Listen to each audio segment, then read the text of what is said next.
We took this country by terror away from the Sioux, the Apache, the Arawak, the Comanche, the Arapaho, the Navajo.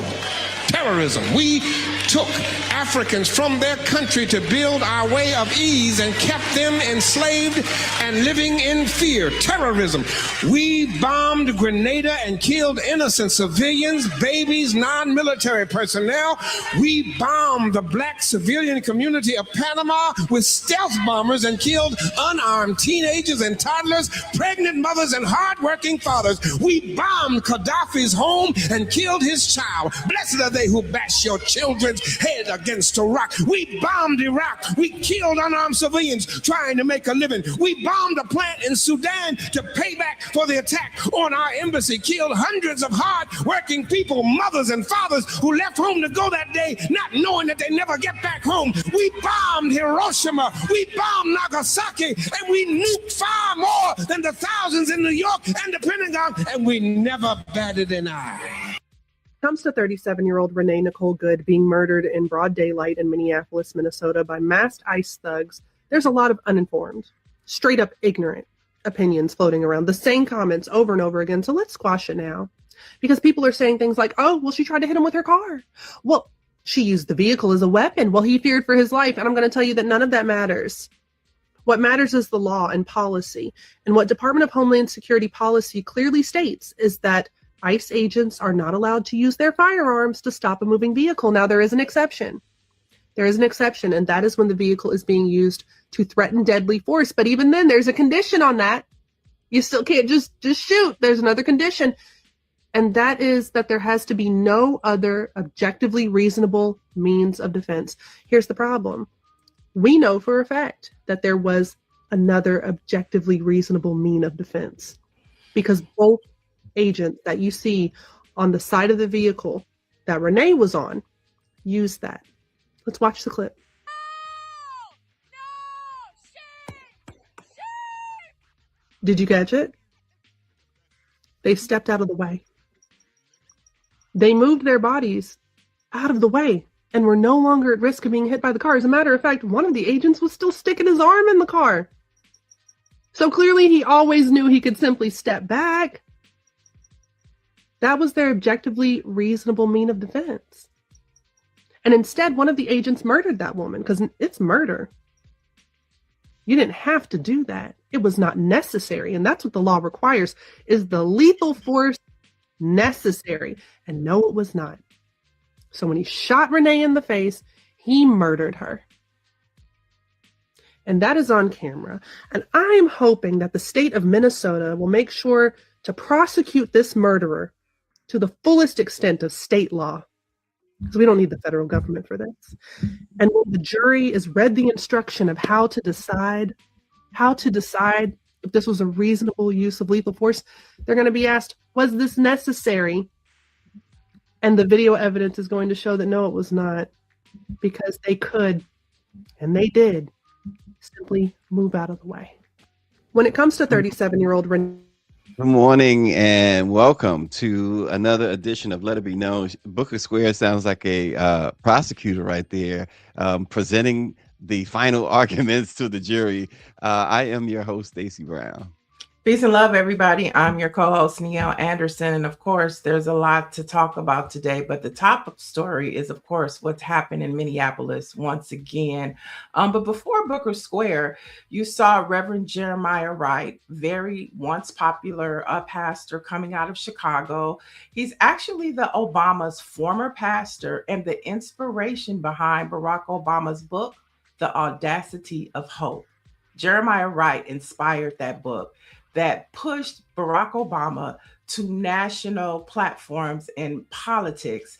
And so what he was saying is so relevant today. And that was probably like from the 80s, Stacy.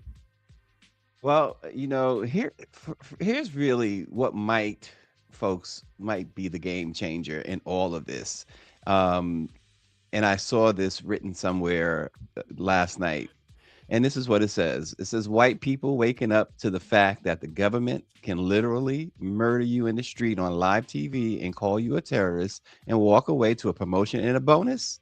Black people, of course, have known this all along. That Mhm. could be, you talk about these game changers and you don't want anyone losing their lives, but maybe even for the MAGA folks and perhaps even a little bit later, we're going to talk about healthcare. Perhaps that's even what's galvanizing what happened yesterday on Capitol Hill.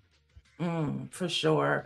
But of course, everybody is talking about this story out of Minneapolis. And we've been here before with just, police sanctioned violence. ICE is a form of police. So this is another form of police sanctioned violence.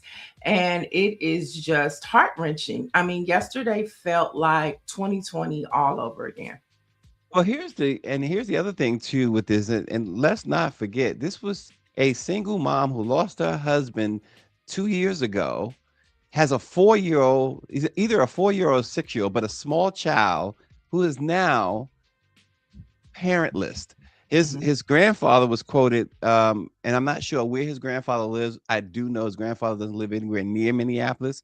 Was quoted as saying, "I got to get on a plane and go get my grandson. I will find my way there."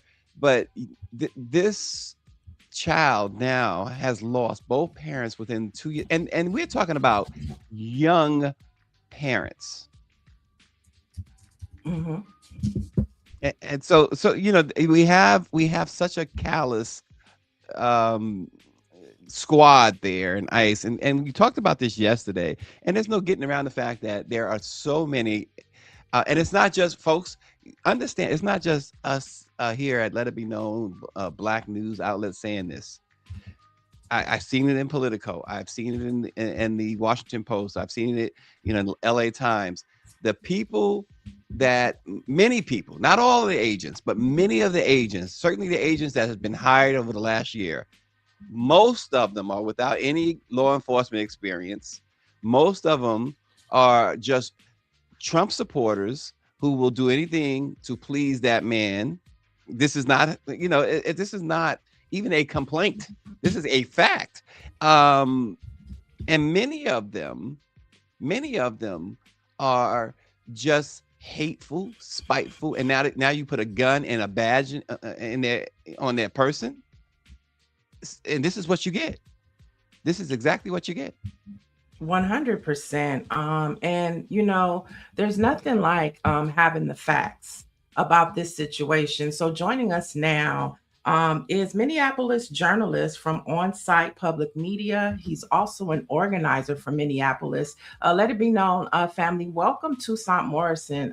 Hey, Toussaint, I hate that most times we come together, it's to have these hard conversations about what the state of our nation and police sanctioned violence. But nevertheless, welcome to Let It Be Known.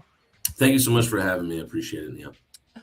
For sure. So let's just, so let me frame for our viewers who you are. So Toussaint is boots on the ground, Minneapolis. He's an organizer, he's a journalist, and he knows the facts as what's going on in that city. We first met back in 2020 during George Floyd.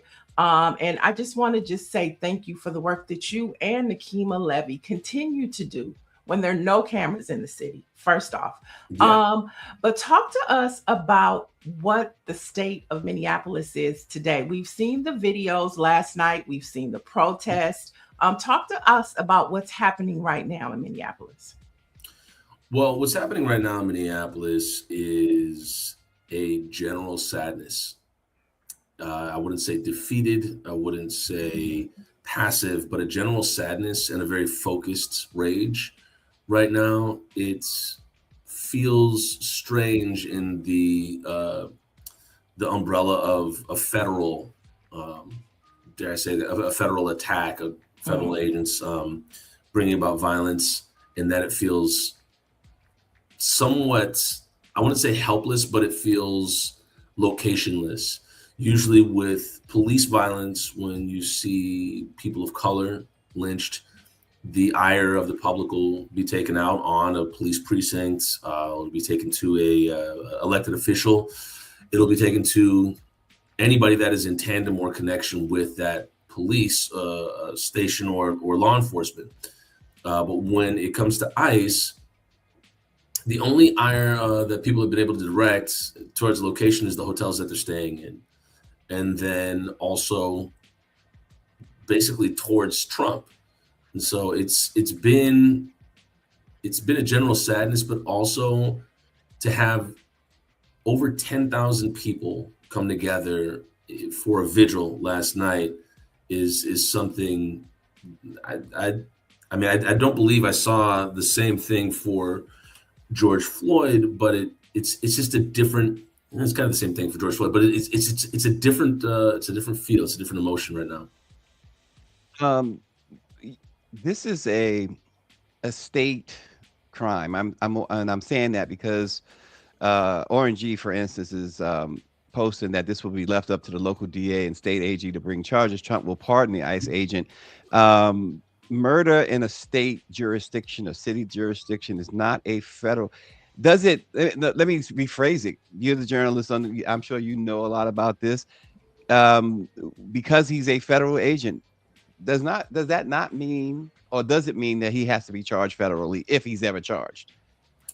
It would take a federal charge, but also what I've been told by experts is that Mary Moriarty, the Hennepin County District Attorney, would need to get police reports and then bring out charges. Right now, the Bureau of Criminal Apprehension, led by Drew Evans, is looking that up.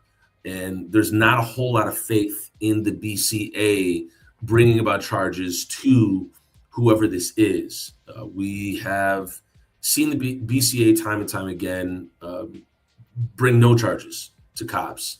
And so it begs the question of, would they even bring charges to this person that has already been publicly exonerated by Kristi Noem and Donald Trump?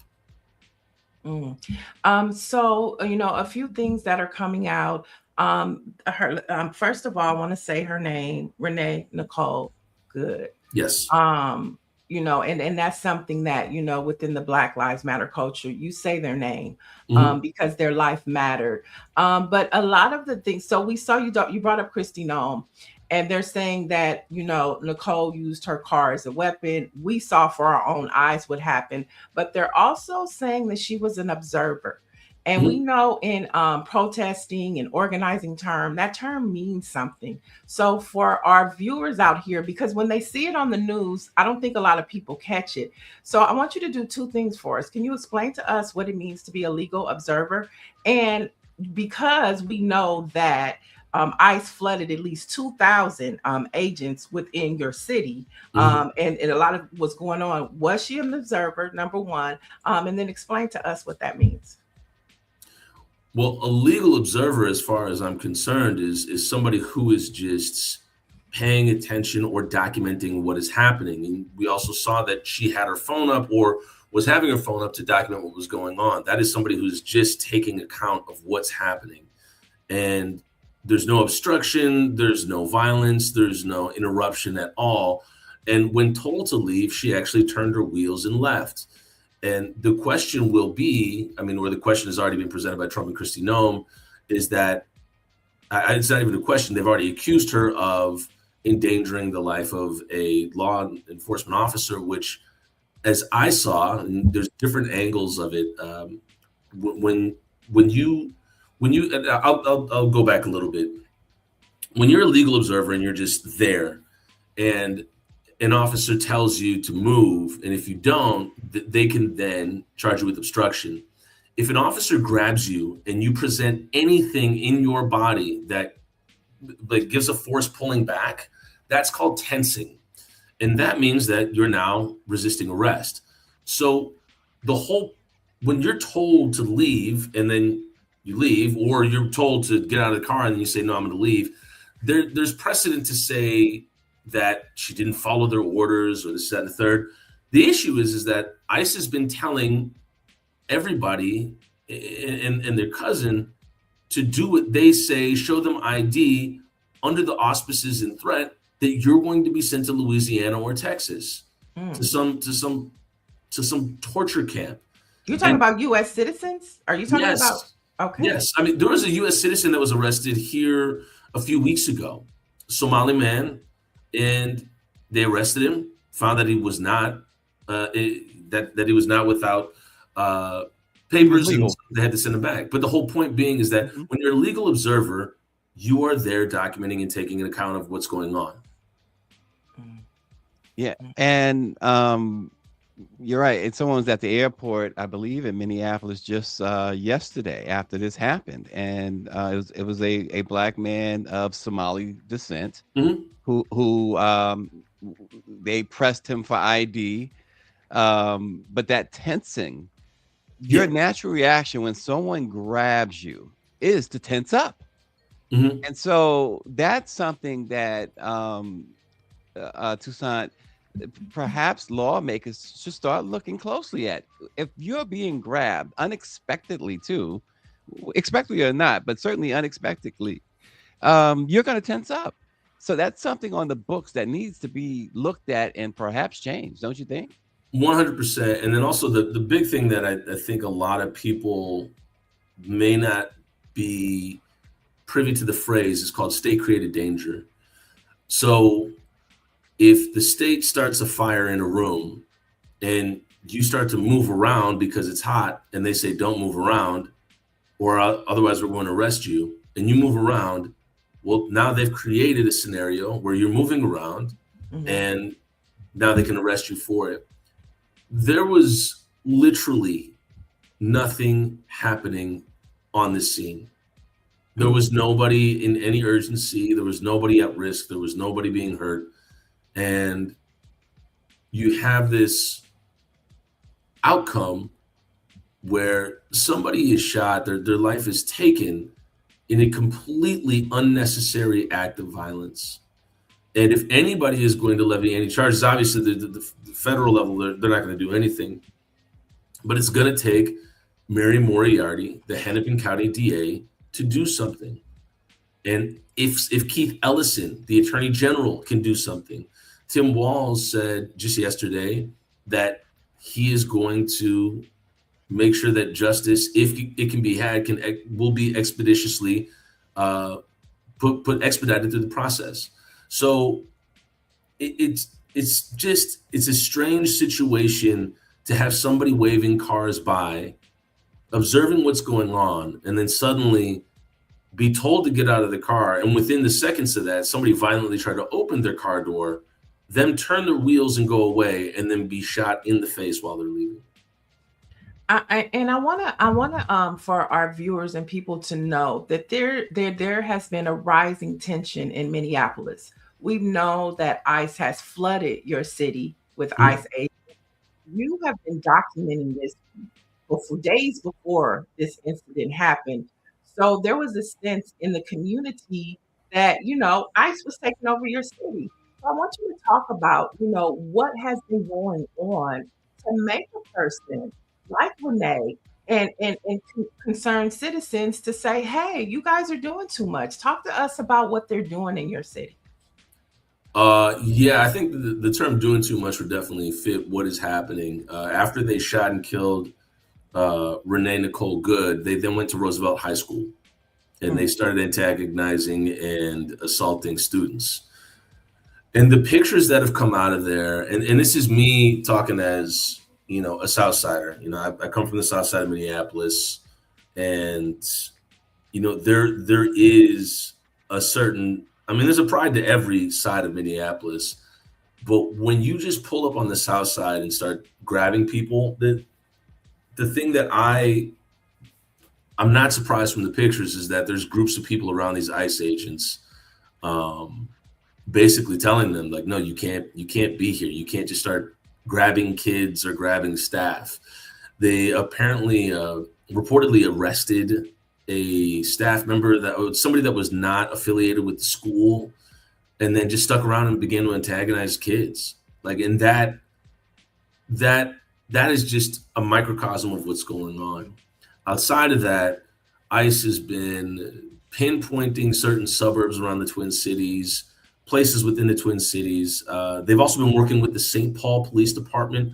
I know that right now it's not the best look for law enforcement departments to be teamed up with ICE. However, this past summer, we saw ICE, HSI, DHS all teamed up on Lake Street, East Lake Street in Minneapolis, and the MPD came after and also assisted them in getting out, which for Chief Brian O'Hara did not look good for him. And now a lot of people are trying to separate themselves from that. But the most recent people that were, this kind of ruckus that's going around the city of Minneapolis and St. Paul, the most recent team up with ICE was Chief Axel Henry, the chief of the St. Paul Police, on the east side of St. Paul. 3 journalists were assaulted. This has all been building up. So we saw them stage their first presentation on East Lake Street in the summer, where several people were assaulted. People were pepper sprayed and everything over the summer. Then we see them assault journalists a few weeks ago. And now we see this. And a lot of people that have been observing this, honestly, and morbidly, myself as well, I just knew this was a matter of time before it happened in a United States city that ICE murdered somebody. Yeah. And then there was also the false rumors about the Somali community stealing money from the government. In fact, I saw a report just yesterday that if anything, it was a white woman who was arrested for crimes that was alleged to have been committed by the Somali members of the Somali community. That these folks have just done nothing but mind their business, go to work, pay taxes, etc. I mean, what's the story there? Well, the story there is, if you can sell a false narrative and get it going for 24 hours, it will take somebody else 24 days to put it out. So it's not the idea of creating any truth or serving people any kind of fact or logic. It's if you can deploy Nick Shirley into Minneapolis and have him stir up enough BS, and then let Democrats and the community ourselves sit there and deal with it, then you've created something for people to distract themselves from their daily lives. The whole point of I think part of the point of state sanctioned violence is just to keep Black people from living their lives. Like, I mean, this is literally the whole point. It's to distract your spirit, time, and energy into something else other than living your life. And so when you have Nick Shirley brought into Minneapolis and begins knocking on the doors of daycare centers, demands entrance, I don't think anybody understands. Myself, I worked at a daycare. I actually worked at a daycare in a Somali neighborhood in Riverside Plaza, Children's Social Society and Family Services. And if somebody just pulled up in there, that is such a danger to everybody in the building and the staff there. So to have the sense of entitlement and exceptionalism, to think that you can just walk in, is one thing. 2, to start accusing every single one of them of fraud is another thing. And 3, to then take your audience, which would never be caught in one of these neighborhoods or has a Somali friend, let alone I would proffer to say a Black friend, just to give them a narrative that doesn't exist. Well, now you have a whole situation on your hands in the city where you're dealing with false narratives and you have to put out the fires, while at the same time you're dealing with violence coming from ICE. Yeah, we're seeing the protests right now. Our producer Greer was just showing, and we saw protests break out all across the country, from New York to LA to Texas, Chicago, Atlanta. What does today look like for Minneapolis? Well, I think today for Minneapolis is, I can't speak for all of Minneapolis, but if I can gather from the past, what will happen is that there will be a large community gathering at the memorial site. There'll be a large community gathering at the memorial site. And then there will be plans on where marches can go, where press conferences can be held, where actions can be held, where messaging can go. And there is going to be a 10, 20, or 30-fold effort against ICE in the city. There's going to be whistles being blown, and there's going to be people pulling up wherever they are, because the reason they were able to go to Roosevelt High School and several other schools, mind you, like this is essentially Nick Shirley with the gun. So they kill Renee Nicole Good, and then they go to Roosevelt as well as several other high schools. And now today, what it also looks like from Minneapolis, since you asked now, is school is out for the next 2 days. Yeah, no, there's no school. There will be no school in Minneapolis public schools for the next 2 days, today and tomorrow, because of the chaos, violence, disruption, and trauma that ICE has caused. Wow, that is a lot. And do you think ICE? Do you think ICE will still be active today? Yeah, because you have to look at the move. When you see a police department lynch a man or some type of state sanctioned violence, they usually cool out. They immediately they shut down for 24, 48, 72 hours. And if it gets really, really crazy, they'll actually step away for weeks or months. It's called the hands off patrol. It was written by Reuters. But for ICE, this doesn't seem to be a deterrence. What they'll do is they'll just reload. And what I mean by that is restaff. They'll bring in new people from a different city, from a different state that don't care. And that is the caliber of human behavior that they are employing. There was a man with an SS tattoo on his neck, a Nazi sigil on his neck, found in Uptown just 2 days ago, a day before Renee Nicole Good was murdered. So, and somebody was saying, "Where are you from? What are you doing here?" He said, "Oh, I'm from Texas. I'm just one of my friends here." Clearly, the whole theory was that this man worked for ICE, and Right. there's a reason why you're not seeing a lot of other white supremacy groups and gangs out right now, is because you get X amount of dollars as an entry fee for ICE, and then you can go do what you wanted to do, but just be employed at the same time. Right, and have no training, no official training. No. Like the Minneapolis Police Department is ill-trained. They're one of the sloppiest, worst police departments in the state. I don't even know if they would do what that man did. Wow, that's saying a whole lot. That's saying a whole lot. Toussaint, I know that you have a lot to do. I want to thank you for joining us. But for our Let It Be Known viewers, I think this is somebody, if you want to know what's happening, boots on the ground, you definitely have to follow Toussaint. Tell us how we can keep up with you.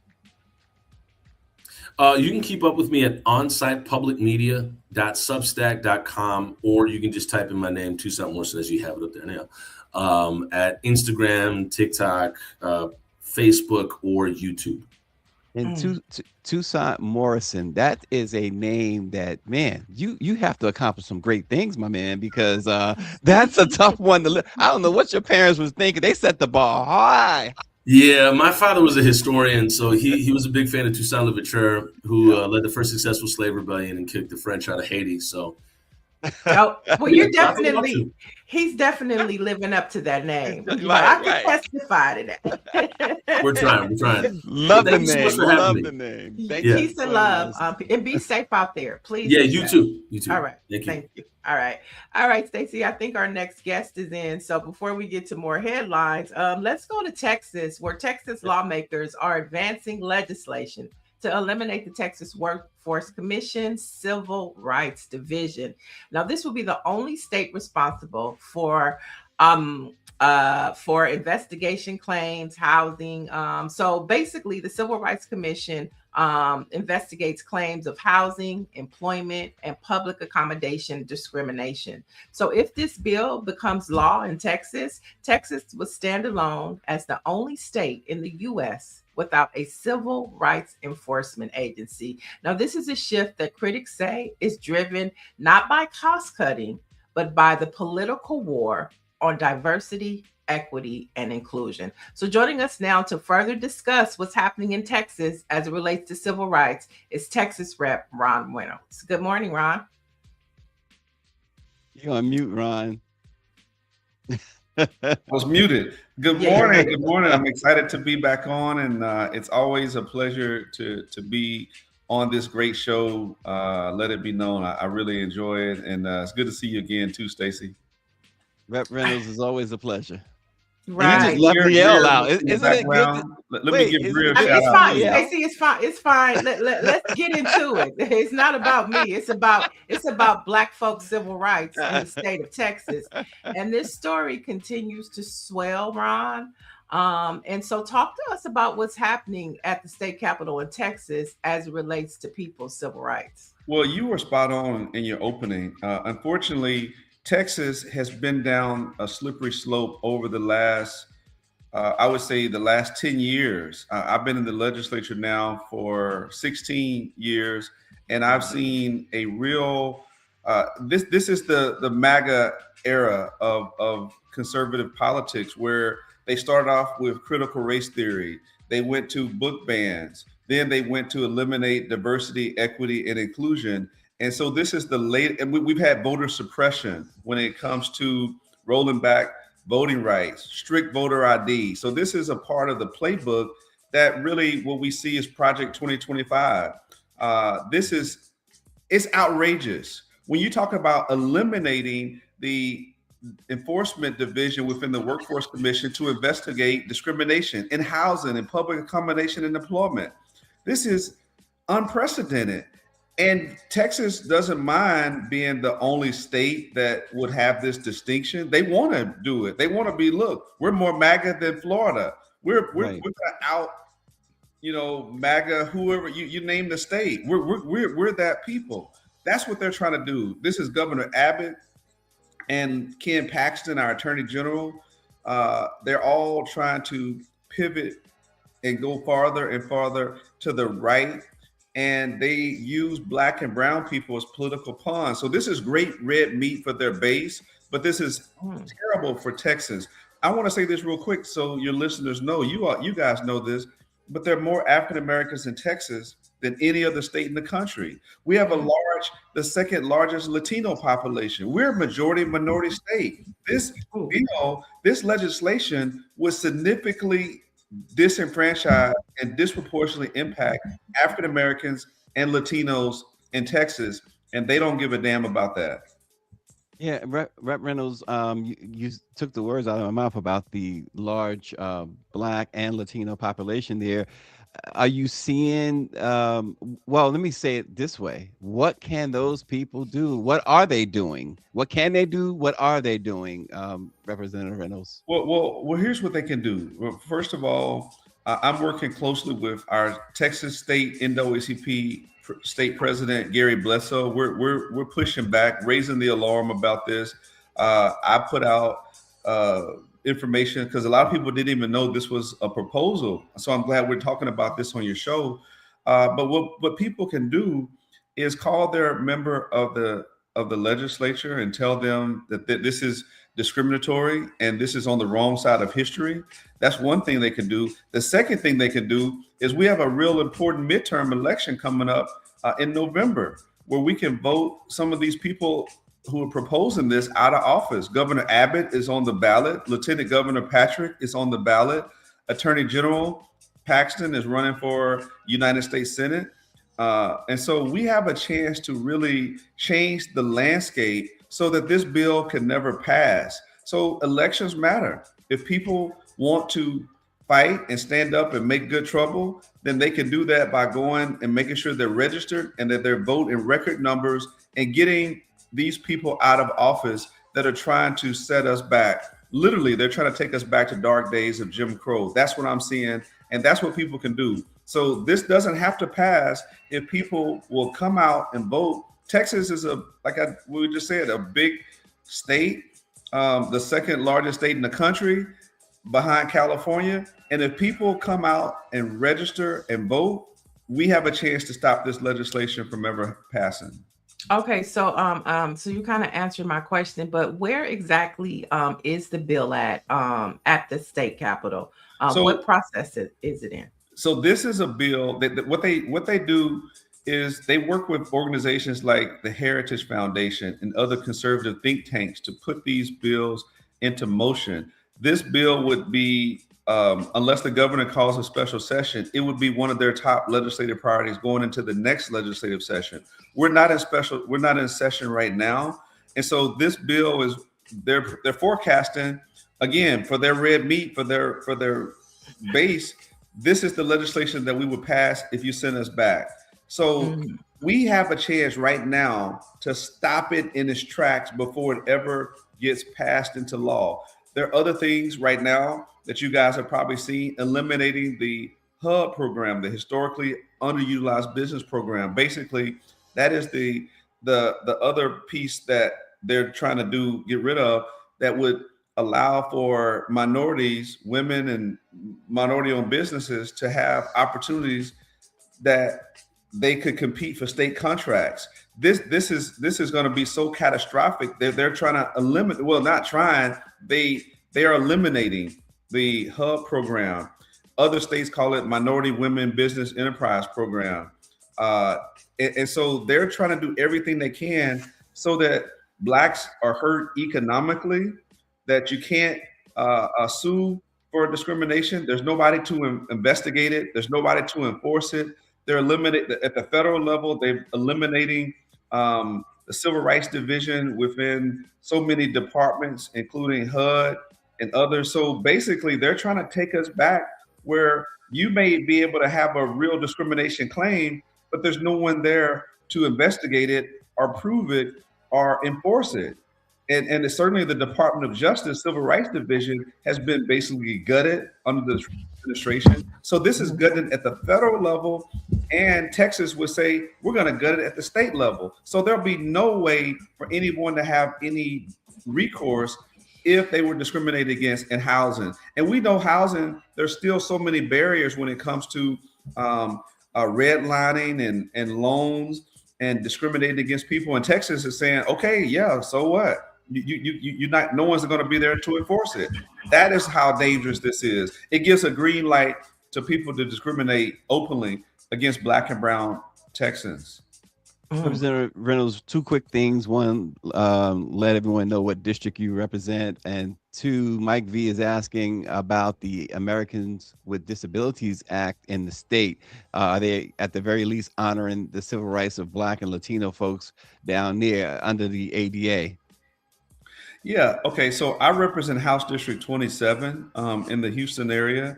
And when it comes to the Americans with Disabilities Act, that is not being impacted right now. But you do have, you're impacted when it comes to housing, public accommodations, and employment. So I don't really know. I haven't really drilled down as to how it could impact the Americans with Disabilities Act. I don't believe it does.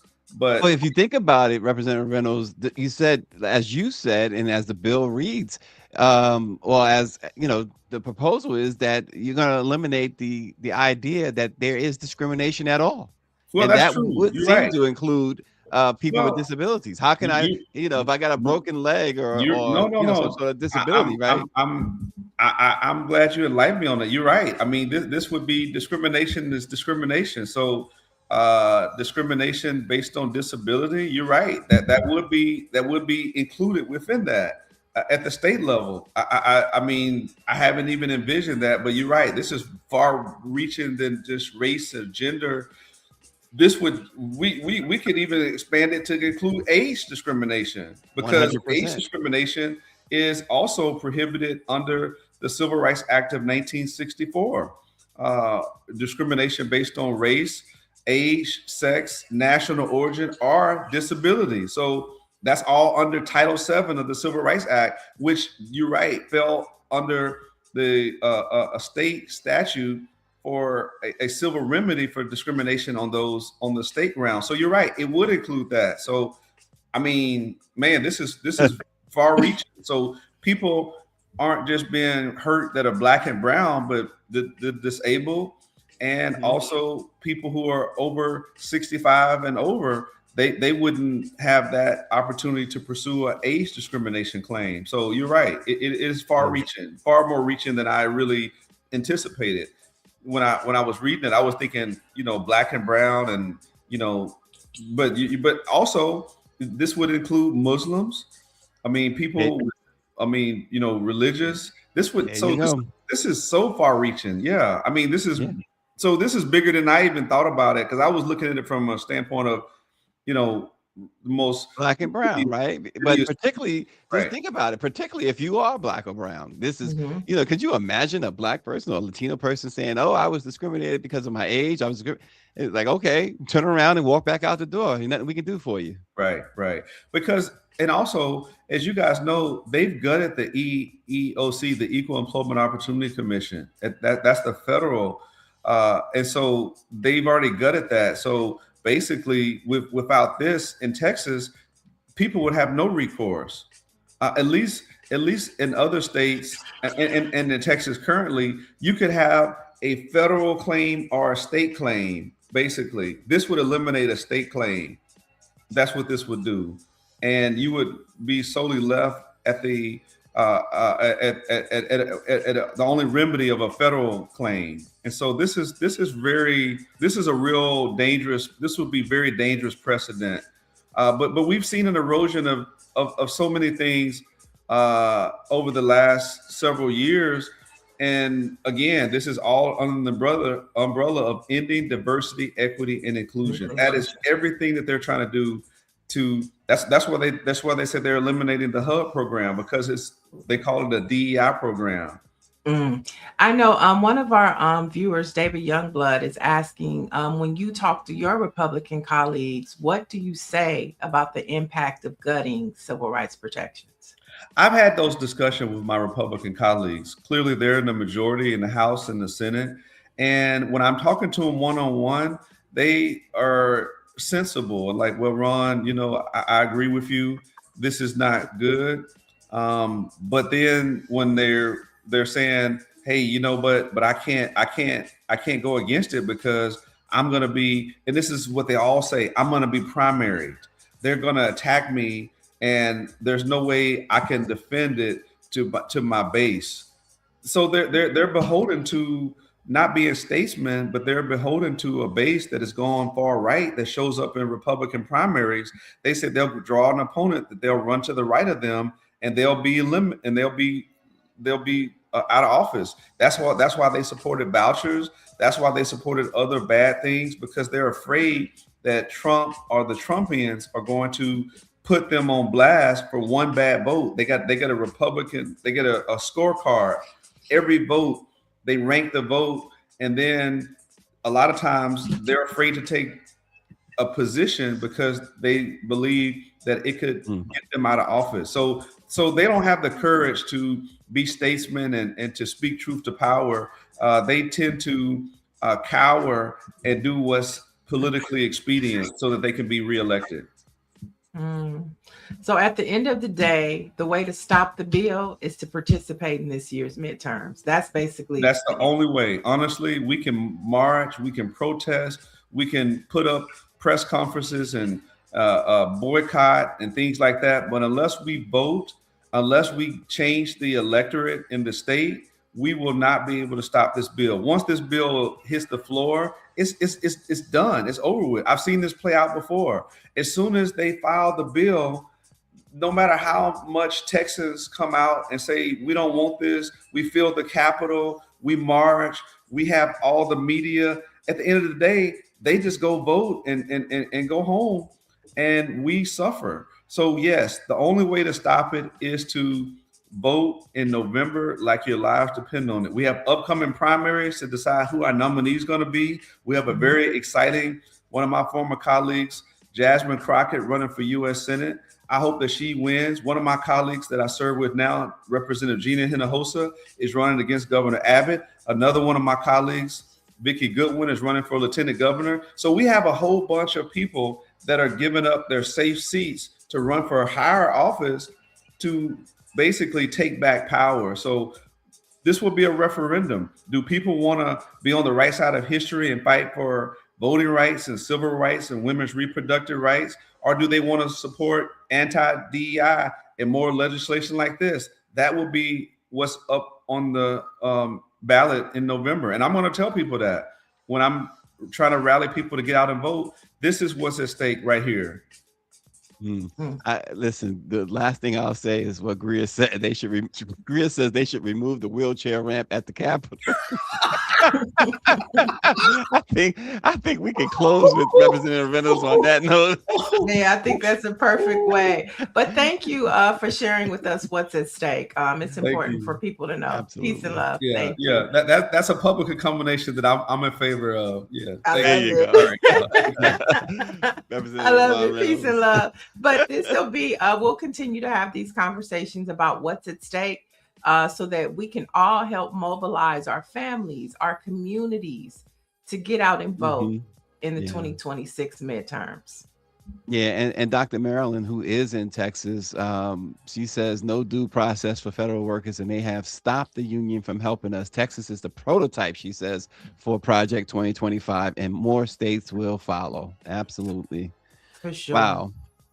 A healthcare deal is back on the table, believe it or not. A bipartisan Senate group is nearing an agreement to revive lapsed Obamacare subsidies, with a key negotiator saying the group could release draft legislation by the end of the week. The deal being discussed by the senators would reestablish the enhanced tax credits that expired on January 1st.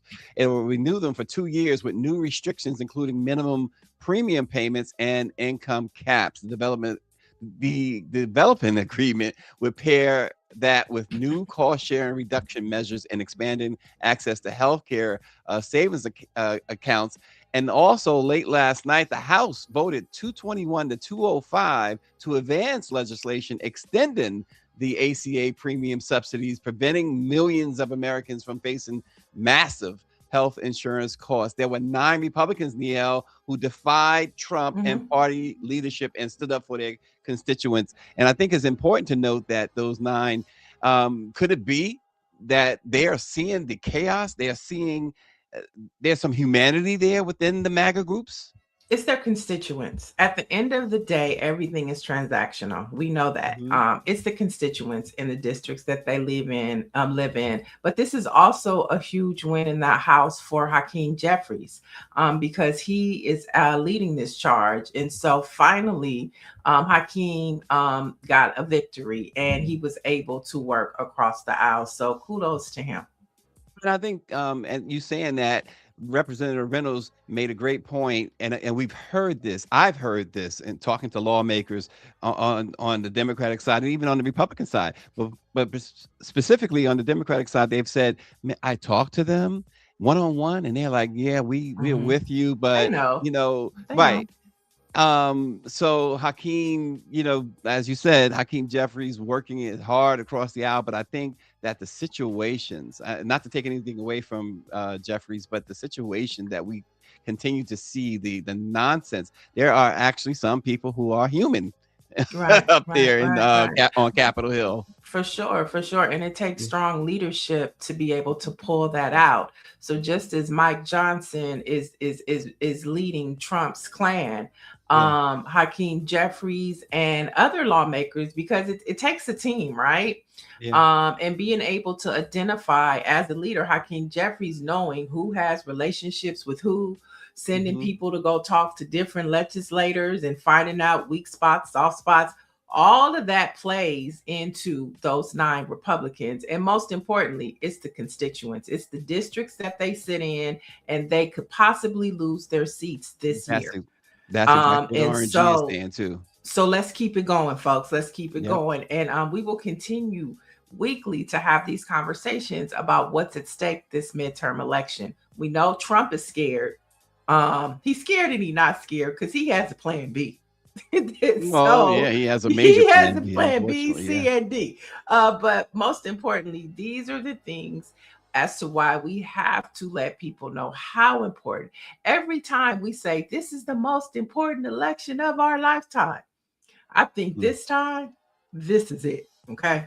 This Well, is that's it. the thing. I think the voters themselves have to determine what's the most important. I think the media, I think certain people, of course, and certainly Black folks, for obvious reasons, say about the, most important. But then I think that they have to realize for themselves, voters, that is, have to realize for themselves. And I think you're right. I think they're realizing that it's just how vital this is. But as you said, old Donnie boy has a trump card so, that he's already talked about using. Folks, subscribe to the Let It Be Known YouTube page. It's I think it's very important that you do. And this next story highlights for me why it's continue important to have a trusted voice like Let It Be Known. We try to be your trusted voice anyway. Of But headlines and news. of headlines and news.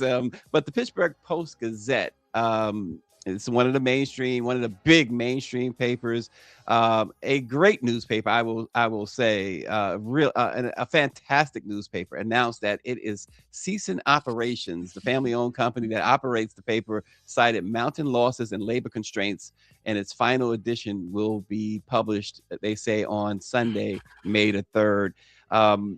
We don't celebrate in any way the closure of news organizations, particularly someone who has that history of the Post-Gazette. But I will say this, Pittsburgh will be well served because there is the new Pittsburgh Courier that's been there, one of the historic Black-owned newspapers headed by Rod Doss over there in Real Times Media. But check out, it gives you more opportunity now to really check out if you're in the Pittsburgh area. If you're not in the Pittsburgh area, if you want news from the Allegheny County region, check out the new Pittsburgh Courier. Great news there. So you're not going to really miss real news and honest news.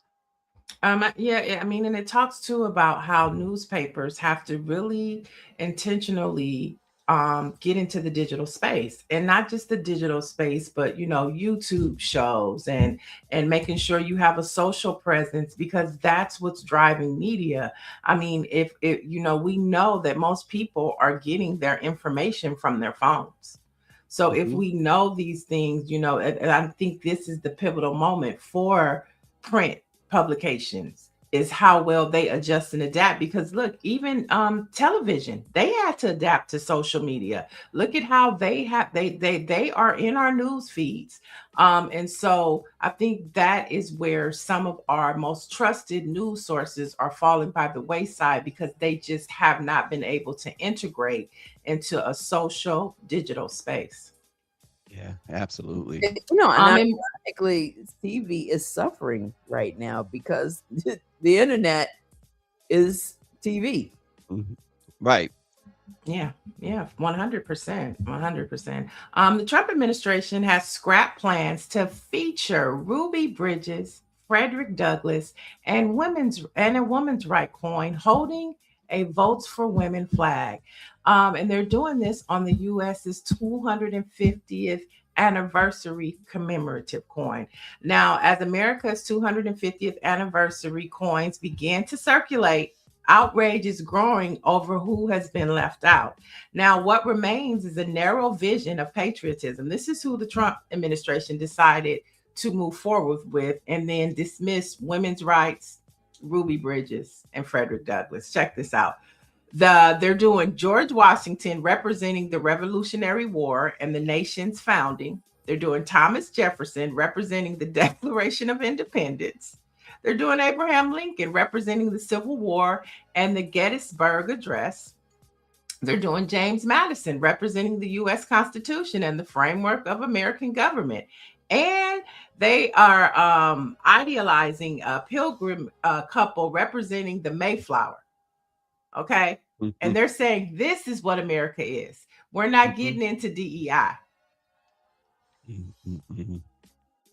Yeah, well, again, it's so interesting that they even mention the Constitution, because these folks they continue to show they do not value anything in that Constitution. No, they don't at all. And I mean, it's just, we keep hearing about this 250th anniversary, and it's only going to get worse, right? It's only going to get worse, Stacy. It's only gonna get worse. Yeah. Wow. Yeah. And so that right there, you had a story you wanted to get to. I did. Mhm. Yes, I did. So folks, the Supreme Court returns on Friday, and it's going to be interesting what happens going forward. Will they finish gutting the Civil Rights Act? There's a thought that they may put that off until May, and that is a big victory. Even if they decide to gut it in May or June, if they put it off this month, it will effectively put an end to a lot of these redistricting for this coming midterm elections. Of course, they're away in the case of Louisiana versus Calais that could weaken Section 2. But already some states like Louisiana are saying, well, it's a bit too late now for our new maps to go into effect. Election experts say the court is unlikely. They're growing more and more unlikely to do anything now. They will punt it until May or late June when they leave in session. So what that means, folks, really, as Niele talked about the midterms, what it really means is that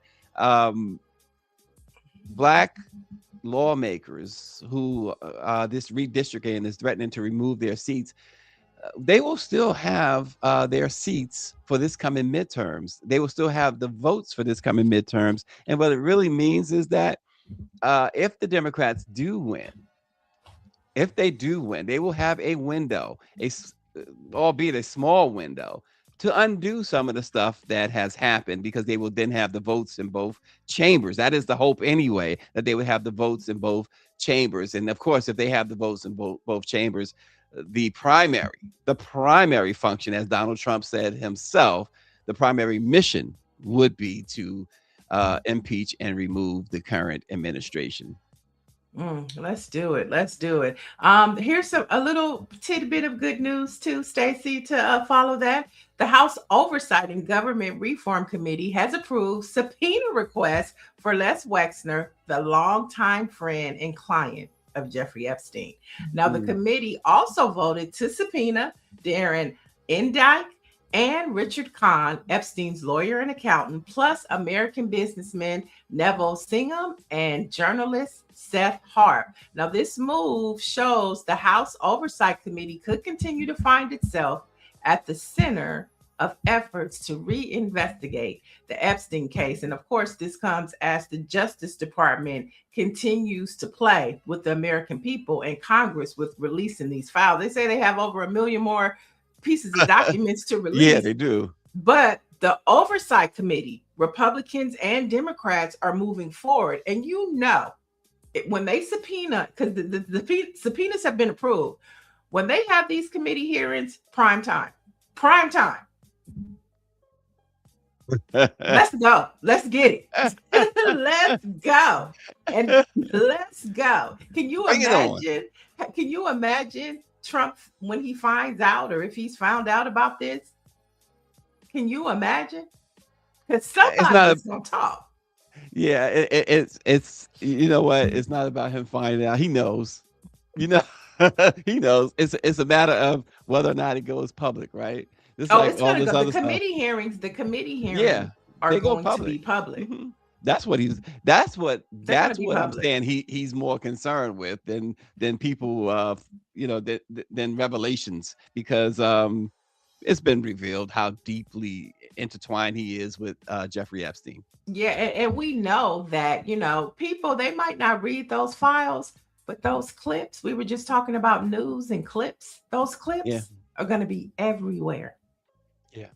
Yeah, so everywhere. They're going to be everywhere. Let's head over to some sports headlines, where the NFL and 3 of its teams are asking the Supreme Court to take up their appeal in a discrimination lawsuit brought on by Coach Brian Flores. Now, in a petition docket from Tuesday of this week, the NFL and the teams, and I'm talking about the Denver Broncos, Houston Texans, and New York Giants, urged the justices to reverse a ruling that will allow the case to proceed before a jury. Now, Flores' lawsuit, if you recall, alleges systemic racial discrimination by the NFL and the teams under the league's Rooney Rule. NFL teams must interview a minority candidate for head coach openings, but Flores described his interviews as a sham.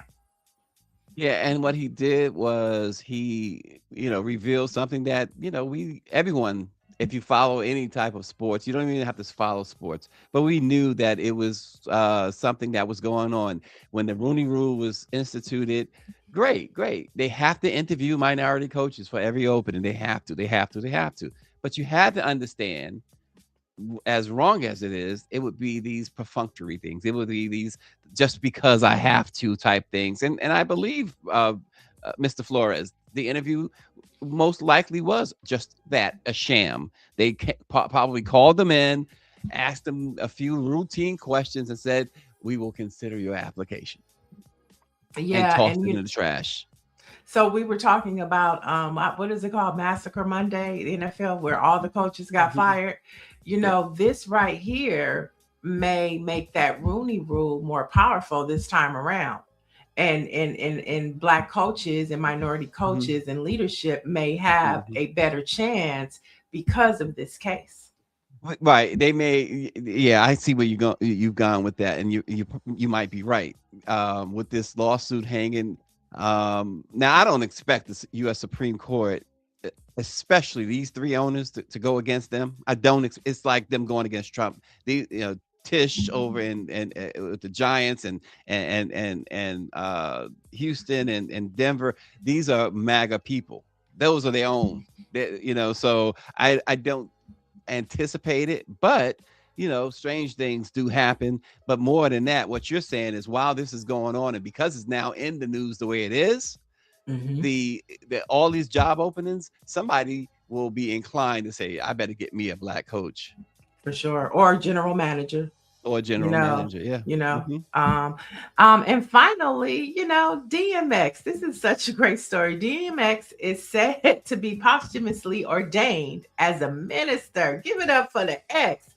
Now, according to All Hip Hop, Foster Memorial AME Zion Church, which was once a stop on the Underground Railroad, is set to honor DMX by naming him an ordained minister this weekend. And so the late icon born Earl Simmons will be honored by the Gospel Cultural Center at the venue, which first opened in 1860. Now, the late rapper passed, if you recall, in 2021, but his faith has remained a long-lasting piece of hip-hop culture and his legacy. I mean, you could be on social media and a DMX prayer will pop up, okay?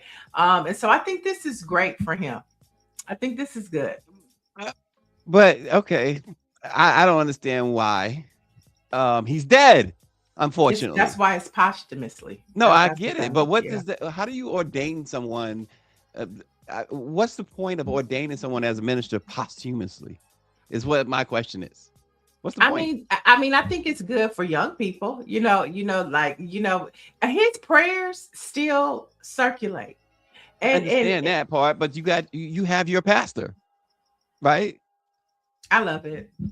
No, listen. I am not. No. I mean, I'm not condemning it, or anything like that. It's not that I don't love it or like I have no feeling about it, except for the question is why. I was trying to get an understanding of why is this something that a church or church organization would do.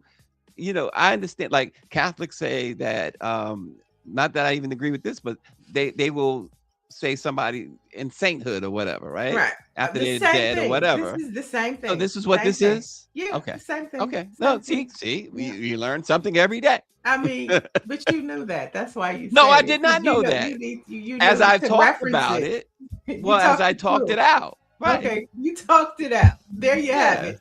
Okay. Look, we're ordaining them. The Catholics would call him a saint. Okay, so that's Same right. thing. As I talked it out, and I didn't until you confirmed it. I would not have known I was right. Michelle Madison said, "Lord, give me a Give me a sign." sign. That's a shame. DMX.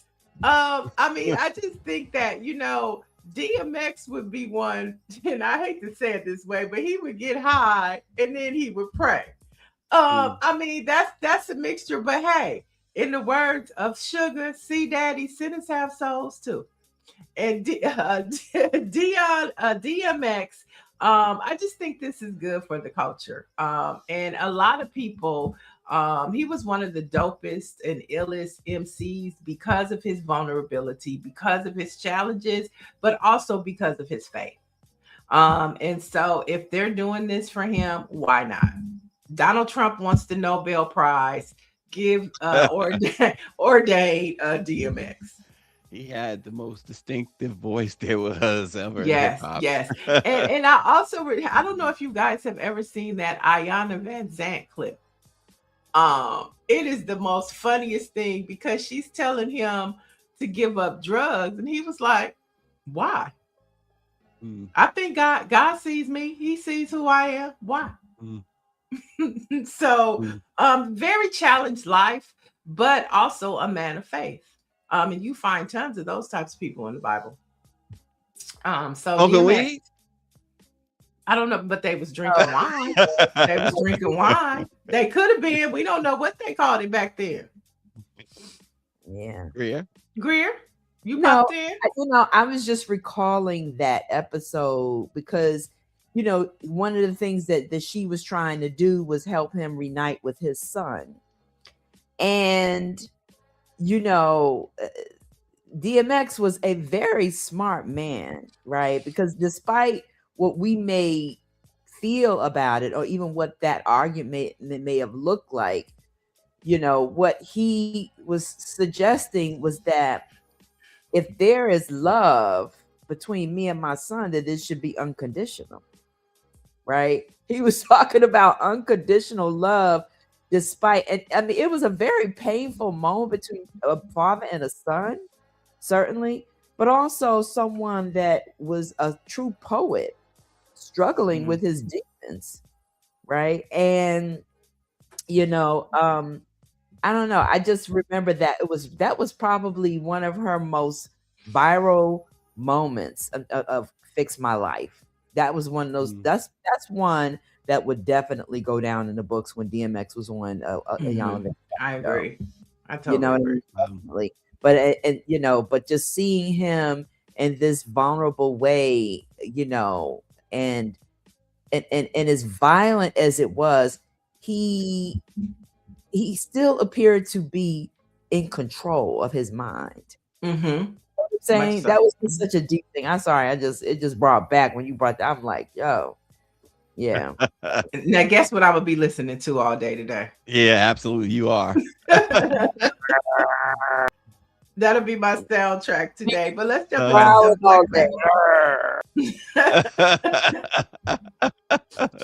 This is how Rough Riders roll. On this date in 1867, folks, African-American men gained the right to vote in the District of Columbia despite the veto of its most powerful president, President Andrew Johnson. The Republican-controlled Senate overrode Johnson by a vote of 29-10, 3 years before a constitutional amendment granted the right to vote to all men, regardless of race. Important fact to know. And let's fast forward to the year of 1972. Sanford and Son debuted. Oh gosh! Now this groundbreaking NBC sitcom starring Red Fox as a junk dealer and Fred Sanford premiered and quickly became a cultural iconic show, resonating with both Black and white audience. Sanford and Son. Listen, that clip that she just showed was one of the most hilarious lines ever delivered on that show. Which was? She says to him, "The Lord said, do not be drunk with wine." And Fred said, "Well, what does it say about scotch?" And there's his son Lionel. Was it Lionel? No, Lamont, little lame Lamont. Lamont. Okay, Lionel was in the Jeffersons, right? Yeah. Yes. Yes, yes. And it's so interesting because again, that's the type of show that the lines, the writing in that show, and Paul Mooney was a big writer on that show. Oh, I didn't know People, that. right? I was going to say a lot of people wouldn't know that, but he was one of the essential writers, and they would not allow that today. It's just not allowed. And that character right there, that man that Esther's pulling out, was one of the Woodrow characters. He wasn't the best of the two. The other guy was just phenomenal in the role of Woodrow. And I think that man right there, I don't know his name, but he may have appeared in maybe 2 or 3 episodes as Woodrow before they got a permanent and better Woodrow. But man. It was hilarious for its day. It still would be, to me, I still find it so amusing. Was that a Norman Lear show? Sanford Son, I believe, was a Norman Lear show. I believe it was. Okay. But because it was the same time as All in the Family, and there was a lot of comparisons to Archie Bunker and Fred Sanford. It's like, of course, George Jefferson and Archie Bunker are uniquely related, because George Jefferson came out of All in the Family, that character, and Lionel, and of course Lionel, the one who played Lionel, actually helped write Good Times. Wow, I didn't know that. Okay. Yeah, he was there. Yeah, so they all connected. Maude, because Maude was on All in the Family as well. She started there, and they spent it off to Maude. Maude actually, so Good Times was a spinoff of Maude, because Florida Evans was Maude's maid, and James was I think he was, he was one of the blue collar workers. He would come by, of course, from time and again on the Maude show. And of course, he couldn't come through the front door, but then because of her love of Florida, he would come to the front door anyway. It was really interesting. All those shows are connected. Right. And Archie Bunker, I mean, when we reflect on that, they really dealt with some heavy topics of that time. Remember that? Remember yeah. What I mean? The guy coming in, his army buddy, and and that's when we were all introduced to. At least that's the first time I remember seeing Rob Reiner. Right, exactly. Right, yeah. I mean, and the Jeffersons over the holidays. I saw episodes of the Jeffersons I'd never seen, like before they moved to the east side to a deluxe apartment. They was in an apartment, and George was trying to get the loan for the cleaners. I had never seen those episodes before. And when they wanted him to give him the loan, but they didn't want the loan officers didn't want him to open the cleaners in the Black neighborhood because they said it was a high risk. And so George told them to get your hunky ass on up out of here. That was his word. I'll get my loan someplace else. And then when he got it, riots broke out, and so people were running back and forth in front, and he came out like, "I'm Black," and the guy goes, "They just killed Dr. Clint King." And George picked up the chair and threw it through the window. I had never seen these episodes before, but to the point, they always spoke truth to power and spoke to the times of the day.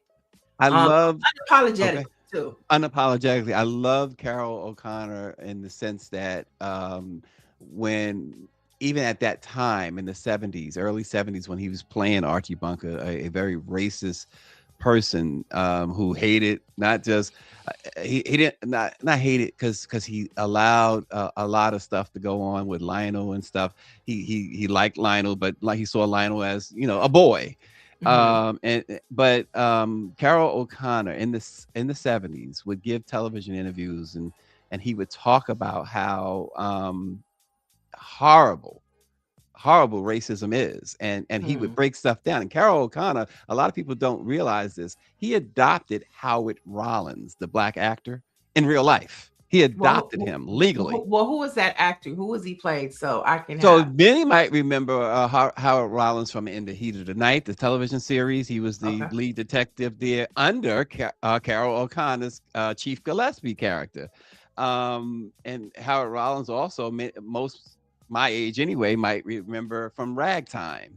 He was the black guy, the star of that, along with was it? I want to say Edward G. Not Edward G. Robinson, the other old school guy that got older, but nonetheless, Archie Bunker's bigoted character also. That show showed you how stupid racism was, and he was also a homophobic.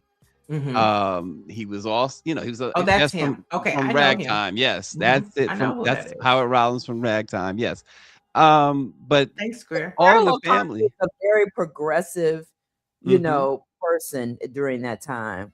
Very progressive in Hollywood, and just it's that's who we were. And so that's why Norman Lear was such an ally.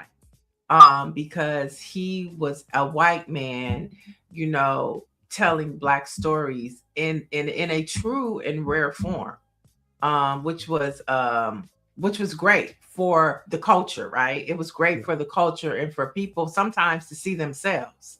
Like there was a lot of Archie Bunkers out there that had to look in the mirror and be like, is that really who I am? Yeah. I think Norman Lear got a lot of criticism for Good Times from the Good Times cast, specifically John Amos and Esther Rowe, and this is why they both left the show. In fact, there's a conversation with Thelma. I'm not sure what her real name is, but she talks about what happened to that show, and she also said that JJ and the father, they were very close in age. So there was a lot of clashing between those two men. I never knew that. The stories are legendary. Yeah. Right. Yeah. And she breaks it down and she talks about how Esther Rowe left the show because she didn't agree with, she was such a religious woman in the show. And then they had her marry an atheist. And she was like, it doesn't make the guy who died. Yeah, the guy and who so died she after. left. And then she came back after they got rid of him. And so who knew? But somebody was asking a question. Mike V says, any connection to 227 and Different Strokes? I don't think it's a connection there, but I know there's a connection to Different Strokes and The Facts of Life. Yes. Yeah. There was a connection with those two shows. The Mrs. Garrett. Yes, Mrs. Garrett. Same character on both. Right, exactly. You think about connections like Soap and Benson. Benson spun off from Soap, which was one of the most hilarious shows ever. Soap was absolutely insane. Yeah, it was. And this is my last one. So I was telling Greer yesterday, and since we're talking about old school shows, I started the end of the vacation watching Dynasty. And so I haven't got to Diane Carroll yet, but we talk about them addressing issues. I mean, I look at that show totally different now than I did as a child. I didn't realize all that was going on in that show.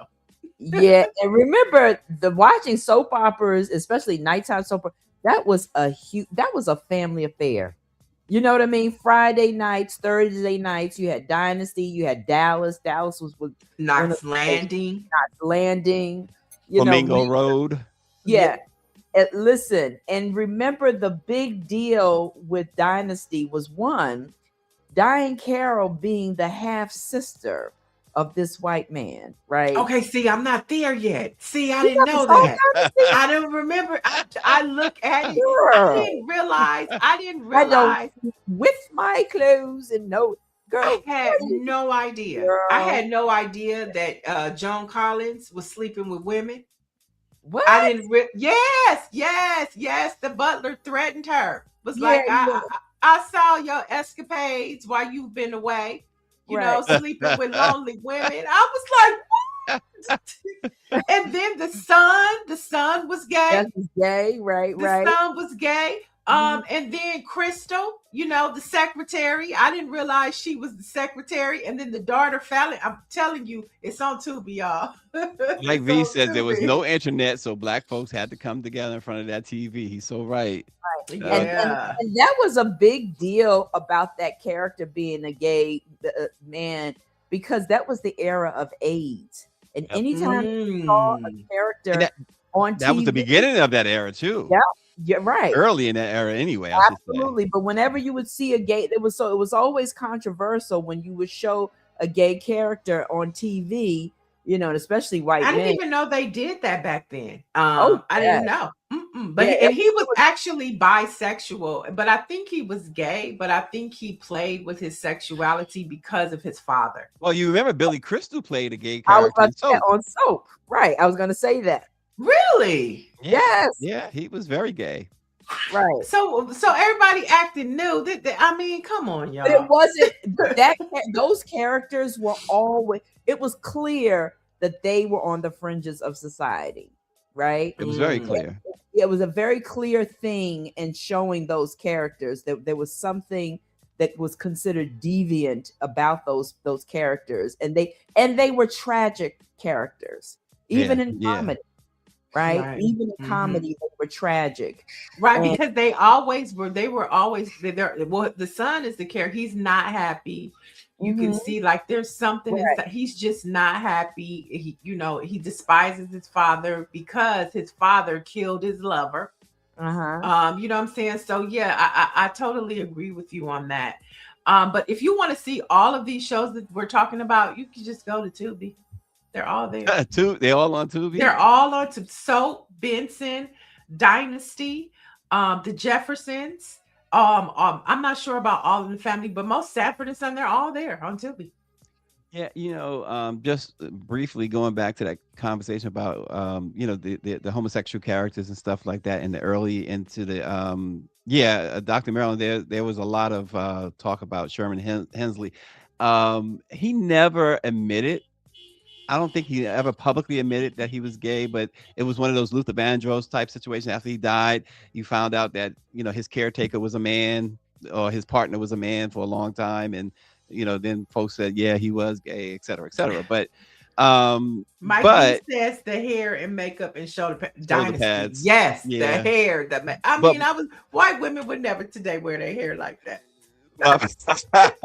My point is that, you didn't, it was so risque to, and they had these gay characters, but you did not, you didn't understand in the era of AIDS, a lot of stuff. But so in some ways they were educating you a little bit, because I'll never forget a young lady I went to high school with. She told me one day, she showed me this picture, right? We were very close, and she showed me this picture, beautiful girl, showed me this picture of her, a guy, and the girl in the picture, right? And she's like, she wants to introduce me to her, her lover, and I'm thinking lover. I'm thinking, okay. So I look at the picture. I'm thinking it's the guy. I'm like, oh, I'm looking forward to meeting him. And she goes, I want you to look at the picture again. And I looked at the picture, and it dawned on me that she wasn't talking about the guy. And so about an hour later, the girl comes over. And this is the first time I was introduced to a homosexual couple, a lesbian couple. And I said to her, are you concerned about AIDS? She got really upset and told me to go and and educate myself. Right. Because And that's like, the way okay. the government, but that's the way they wanted to frame that conversation, when the conversation, should have been that everybody should be protected and safe.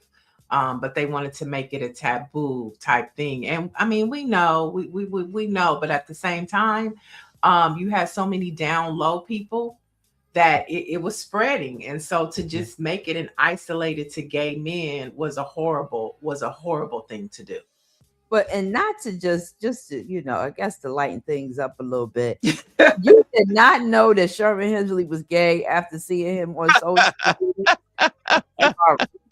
Like, he was born under a rock, honey, because he was giving very much the tease. But that was after the Jeffersons, because in the Jeffersons he was all man.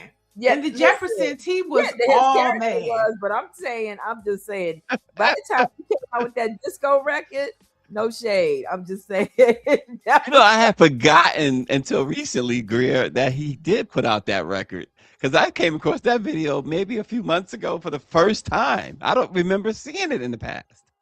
I mean, I think Cheese brings up a good point. Back in the day, Black women wore their natural hair. Everybody did. White women didn't have no tracks in their hair either. I mean, because Linda, Crystal, the Carrington's wife, I was like, where is she going with them bad bangs? And that looked like she you could tell she was using sponge rollers. Remember you sponge rollers to roll your hair? I mean, and like Rose got a bad rap because we found out they took your hair out. Remember? Yeah. Oh yes. So you started using paper. Right. Going back to paper. I mean, so your curl wasn't always quite right because that end would, you had to really, right, and you see that. You see that, and Joan Collins was wearing roller sets. I mean, I love oh my roller God! set. Listen, this segment of Let It Be Known is brought to you by the hot comb. But Listen, go let me ahead. pull out that picture of my mother, pressing my hair in front of the stove, honey. Because I gosh! But to Mike V's point, the 80s was lit because everything was natural. Nobody was getting weaves. You might wear a wig, but nobody's wearing no weaves. The makeup, I'm glad that we have evolved in the makeup sense. Well, Michelle Madison says she still uses the sponge curlers. And MB says those curler sets. I use my rods from time to time. Okay, I use my rods still, but I don't use the sponge curlers no more, Michelle. No more sponge curlers. No more sponge. Remember, Greer just said it pulls your hair out. Well, Michelle's doing good with her hair. Yeah. Oh gosh. But some of those old things are still new and good, like sitting under the hair dryer. I'll sit under the hair dryer. Just real quick, because I know we got to wrap this up. Dr. Marilyn says they talked about HIV on an episode of A Different World where Tashina Arnold was the guest. I remember that. I remember that too. That too. Yeah. But that's why this show is so much fun, because we are from Gen X. So we can talk about these things. And I'm glad, Stacy and Greer, that we've had these experiences, because this new generation, they could learn a few things from the past. Okay, but real quick, what's VO8 and VO5? MB and Sassy Sade. I remember that. I remember that. Because hair had a smell as well, right? That was the hair medicine. VO5 was hair medicine. You used to stick it in the water to make it, it was conditioning for the hair. Okay. They used to, remember hair medicine, hair food. Right. Mm-hmm. Hair grease. And I don't know if people still use the hair grease. The VO5. Michelle Madison said, yes, Stacy Brown, I have a lot of hair. LOL. And it's true. When you don't put a lot of heat in your hair, I bet your hair is pretty and full because you didn't put no heat in your hair. And that's something that we used to do back in the day. We didn't have this, besides the pressing comb. We would roll our hair and stuff like that. We ain't using no heat. And Sassy Sadie says hair grease in a tube. And Mike V says people had jerry curls and plastic on the grandma couch to prevent the grease from Oh, you took it way back. Remember, since we're bringing up the plastic, remember you walk in the house and that clear plastic was on the floor from the living room absolutely. to the kitchen. From the living room to the kitchen. Don't Listen, step my on grandmother had, floor. right, and she had the beads. Okay. Oh gosh, that is Murray's. Oh, Murray's, yeah. Much. Lot of body, we used a lot of body in the pink lotion bottle. I never had a jerry curl though. Did you have a jerry curl, Stacy? Oh yeah. Greer, did you have a jerry curl? No, but I did have a little S curl for like a week. Sassy Sade said she had a jerry curl.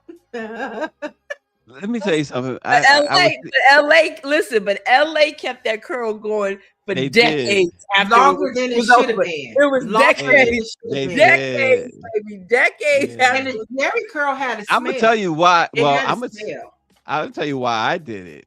I did it for love. My girlfriend's at the time, my girlfriend's mom was a hairdresser, and she was always telling me, "You would look good with this. You would look," and that was her mother talking. So yeah, so I let her do it. I'm like, yeah, come on, let's do it.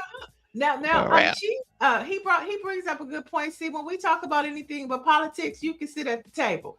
Tattoos. What were our tattoos back in the 80s? Like, if tattoos are the thing of today, what would be our thing of yesterday?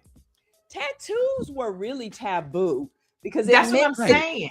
Yeah, they were like, it was, if you had a tattoo, you were thought of you were in a gang or like a bike rider, right? So what I'm saying, what is ours? If today is tattoos, what would be our thing? like, wild thing back in the 80s and 70s? I mean, wild thing? That's African medallions. There you go. Medallions. Yes, medallions. There you go. Mike B had it. Yep. Okay. The medallions. Okay. Medallions. Yeah, I wore a medallion. We all wore medallions. That's true. Wow. Okay. Michelle Madison said, no Jerry curl for me. Me neither, sis. I love my satin pillow sheets. Oh, yeah, because, he'd come over and sit on the couch and then he'd leave. And don't let your mama not know you had company. She'd know you had company if he had a Jerry curl. The smell and the stain. Oh my, yeah, medallions. And listen, and don't forget, you to have company, you had to have permission. Well, not after school because they was at work, baby. They was at work. No, you supposed to. Don't let them know somebody was up in their house. They was at work. But no, like that's Neele was a bad girl. That was back in the day. But yeah, that's what you're gonna get with this show. Headline news and Gen X conversations. How many companies can you have, Greer? Is what Mike V.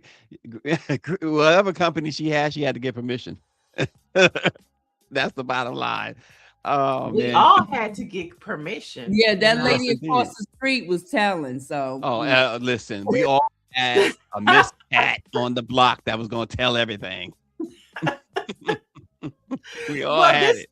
Well, look, as we're gearing you up for tomorrow, y'all, because we're going to give you the headlines, but we're also going to lighten it up too, because we have a special guest, and we're going to start talking about what books we're reading.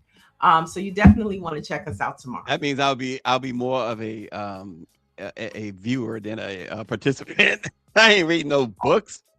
No, you just read news articles. Rashonda Tate, Love from Harlem. A lot of little, she always got a little gossip, little scandal, black. Yeah, all the time. That's our girl right there, Rashonda, and her Queen of Sugar Hill book. Oh my gosh, Rashonda's written about 60 books now. Oh, nice. That is okay. That's not an exaggeration. She's written about 60 books. Rashonda is awesome. All right. Well, she'll be here with us tomorrow. And of course, for the latest in Black news, you can head over to BlackPressUSA.com as we continue to monitor Minneapolis. Subscribe to the Let It Be Known YouTube channel. Let it be known, folks, because I know a lot of you subscribe to Black Press to watch this, and that's great. But subscribe also. It doesn't cost anything. You can do a double subscription. So we'll see you tomorrow. Bye, y'all.